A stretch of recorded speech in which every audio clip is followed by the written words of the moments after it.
दुश्मन जो हमारे इस देश के हुक्मरान हैं उनको ये अवगत करवाया है कि आपकी जो पॉलिसी आई है 10-12 सालों में, उसमें दोबारा से जैसे अंग्रेज़ों की यहाँ ईस्ट इंडिया कंपनी आई थी और ईस्ट इंडिया कंपनी ने पूरे देश को अपने कब्जे में ले लिया था, दोबारा से फिर ईस्ट इंडिया कंपनी की स्थापना अडानी अंबानी इनके माध्यम से और जो अमेरिका के साथ साठगांठ करके बना रहे हैं, तो उसमें केवल कर्मचारी नहीं, किसान भी, मजदूर भी, विद्यार्थी भी, आम जनता भी, सबके लिए नुकसान आ रहा है।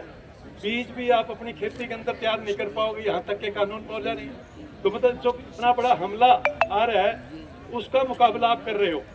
तो फिर आज ज़्यादा से ज़्यादा क्या होता है, एक दिन की तनख्वाह कटती है जब हम हड़ताल करते हैं, नो पे फॉर नो वर्क। और ये बहुत बड़ी, जैसे बता रहे हैं 28वीं 29वीं हड़ताल अपनी है।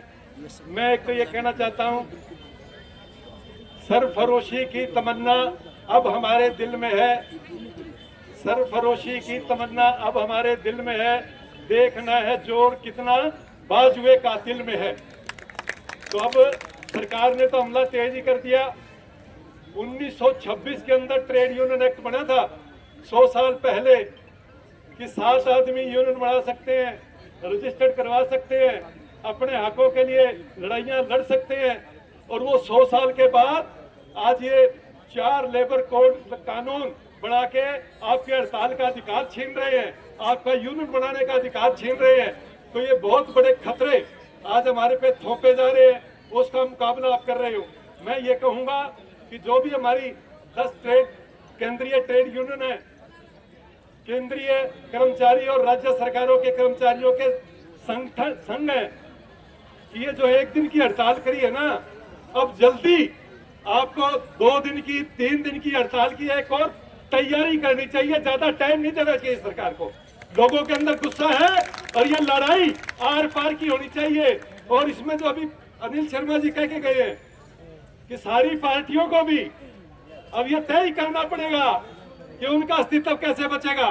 वो जनता के बीच में आए और जनता की जो दिक्कतें हैं उनके लिए जो जनता लड़ाई लड़ रही है उनके साथ कंधे से कंधा मिला के खड़े भी हो, उनको गोलबंद करे, उनको संगठित करे और इसको परिकाष्ठा पे ले जाके इनकी मांगों का समाधान जब तक नहीं होता लड़ाई को जारी रखें।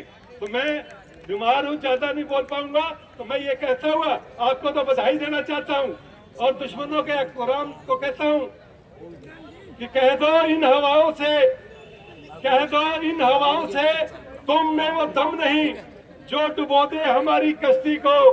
हम खुद अपनी नौका में तूफान लिए फिरते हैं। तो आप ये कहेंगे सरकार को कि हम आपसे डरने वाले नहीं हैं। इन्हीं शब्दों के साथ मैं धन्यवाद करना